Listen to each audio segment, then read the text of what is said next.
মৰিগাঁও জিলাৰ বাৰপুচিয়াত মুখ্যমন্ত্ৰী ডক্টৰ হিমন্ত বিশ্ব শৰ্মাৰ প্ৰতিকৃতি দাহ।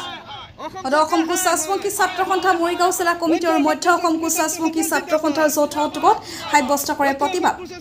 ধুবুৰী জিলা গোলকগঞ্জত সদৌ কোচাচমুখী ছাত্ৰ সন্থাৰ প্ৰতিনিধি দলে কোচাচমুখীসকলৰ জনজাতিকৰণৰ দাবীত উলিওৱা জোৰ সমালোচক চৰকাৰী পুলিচ বাহিনীয়ে কৰা আক্ৰমণৰ বিৰুদ্ধে বাৰপুচিয়াত সাব্যস্ত এই প্ৰতিবাদ। মৰিগাঁও জিলাৰ বাৰপুচিয়া ঘাইপথ অৱৰোধ কৰি দাহ কৰে মুখ্যমন্ত্ৰীৰ প্ৰতিকৃতি। তেওঁলোকে বিভিন্ন শ্লোগান দিয়াৰ উচিত বিচাৰ কৰি লীনা দলেক অতি শীঘ্ৰে চাকৰিৰ পৰা বৰ্খাস্ত কৰিবলৈ দাবী প্ৰদান কৰাৰ লগতে জনাইছে উক্ত বিষয়ৰ তদন্ত নহ'লে পৰৱৰ্তী সময়ত আন্দোলন ভয়ংকৰ হ'ব বুলি হুংকাৰ প্ৰদান কৰি এই কাণ্ডক গৰিহণা প্ৰদান কৰিছে।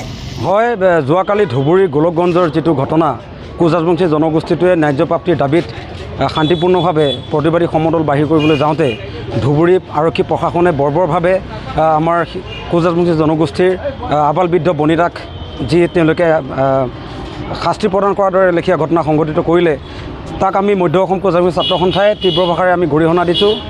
আমি জাতি মাতি ভেটি কথা কোৱা এই খিলঞ্জীয়া চৰকাৰখনক আমি প্ৰশ্ন কৰিব বিচাৰিছোঁ।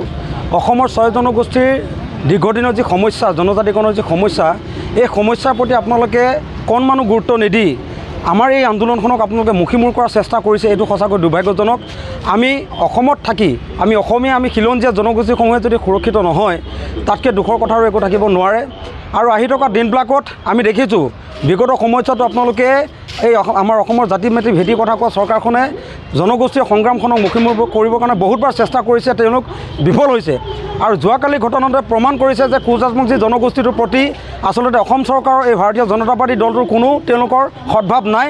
গতিকে আমি অসমৰ বৃহত্তৰ এই কোচাচমুখী জনগোষ্ঠীটোৰ ৰাইজক আমি আহ্বান জনাব বিচাৰিছোঁ, যোৱাকালি ঘটনাটোত পৰা আমাৰ খিলঞ্জীয়া মানুহৰ গাত যিকেইটা কোব পৰিছে, সেই গোটেইকেইটা কোব যাতে 26 নিৰ্বাচনৰ সময়ত আমাৰ জনগোষ্ঠীটোৰ ৰাইজে চৰকাৰখনক দিয়ে, তাৰ কাৰণে আমি জনগোষ্ঠীটোৰ ৰাইজক আহ্বান জনাইছোঁ।